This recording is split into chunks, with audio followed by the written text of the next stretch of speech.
Hi, I'm Betty. Welcome to my kitchen.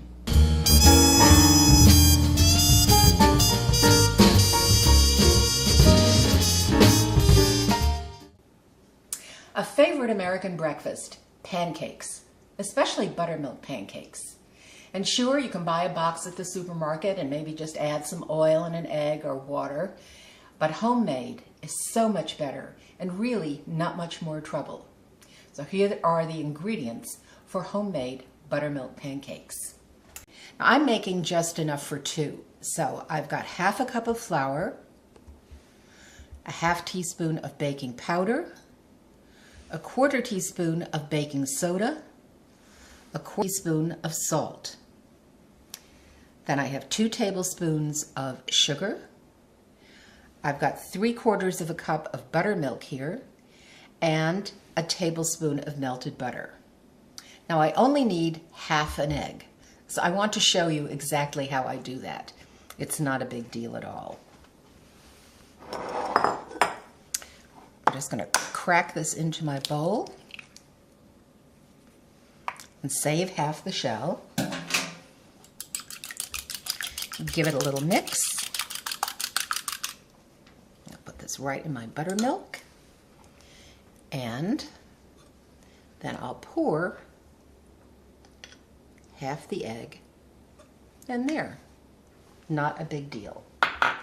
And I'll just whisk these together. Now it's simply a matter of adding all of the dry ingredients into a bowl.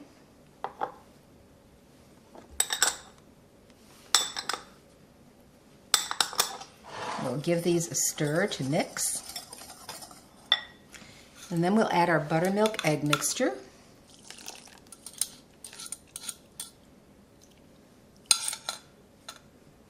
I'll just leave that. And give this a stir. You want to have it fairly well combined. And just before the last flour is incorporated, add your melted butter.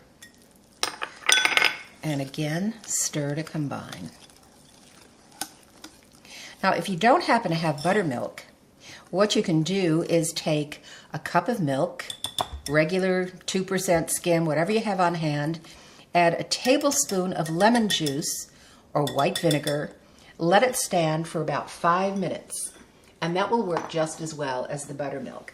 Buttermilk contains acid, which reacts with your leavening agents to produce a very light, fluffy pancake, and that's what we're looking for.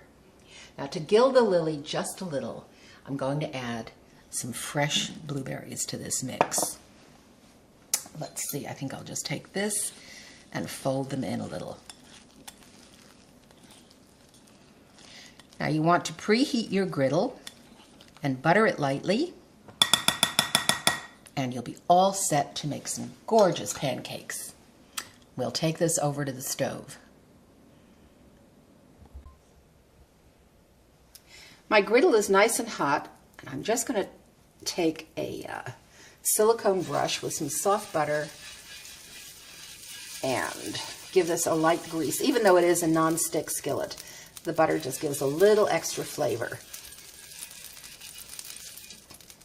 There we go. And now I'm ready to dollop out my pancakes. I like to use a 1/4 cup measure. I find that gives me just the size I want. So it's simply a question of plopping them out onto the griddle with all those beautiful blueberries. This is going to make between 7 and 8 pancakes, which works out nicely for 2 of us. Obviously, you can just multiply this in increments according to how many you'll need.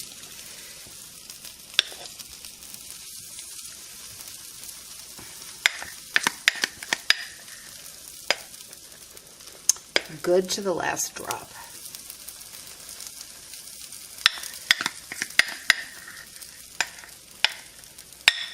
And give that one a little extra. And we've got all of our blueberries. Don't want to waste any of those. And we'll let them cook for just a minute or two and then check them and see if they're ready for flipping. you'll start to see little bubbles appear on the top.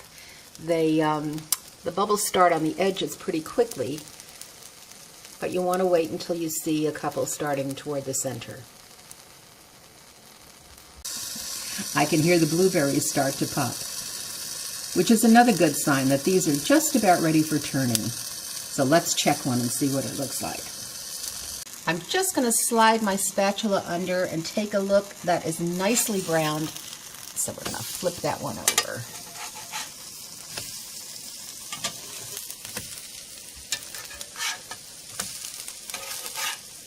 Beautifully browned. Now at this point, I like to take my soft butter again and just brush the tops lightly. You certainly don't have to do this, but it's adding, in addition to a few more calories, some wonderful flavor. There we are. Another minute or two and those will be ready for plating and, more importantly, eating. These have browned nicely on the second side, so I'm just going to plate them up.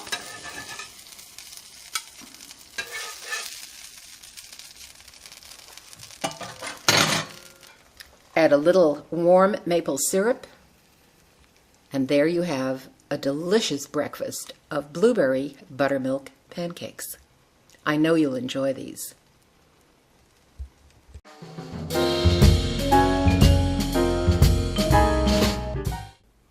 If you find you enjoy these pancakes as much as we do, you may be making them often.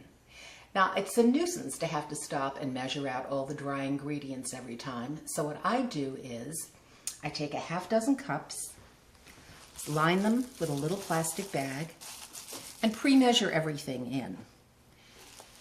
Each one gets a half cup of flour. So to the flour, I'm going to add a half teaspoon of baking powder. And I always prefer to use a non-aluminum baking powder. You may have heard me say before that it's the aluminum that gives you that little hit in the back of the throat sometimes when you're eating a baked product. You don't get that with these pancakes if you use this baking powder. Our next ingredient is our baking soda, and we're just going to add a quarter teaspoon to each cup. This really doesn't take much more time than measuring out the ingredients for one batch. And when you're all done, you've got 6, and all you have to do is grab a little bag in the morning, add your egg, buttermilk, and melted butter, and you're all set to go. It's a huge time saver. There we are. And each cup now will get 2 teaspoons of sugar. And the last ingredient is an eighth of a teaspoon of salt. And I prefer to use kosher salt, so just a little tad of salt in each one. Once all the ingredients are in there, I just gather up the plastic bag and tie it with a little twist. I'll pop all of these into a bigger bag, and anytime I want pancakes, my dry ingredients are all measured and set to go. I think you'll find this a real time saver.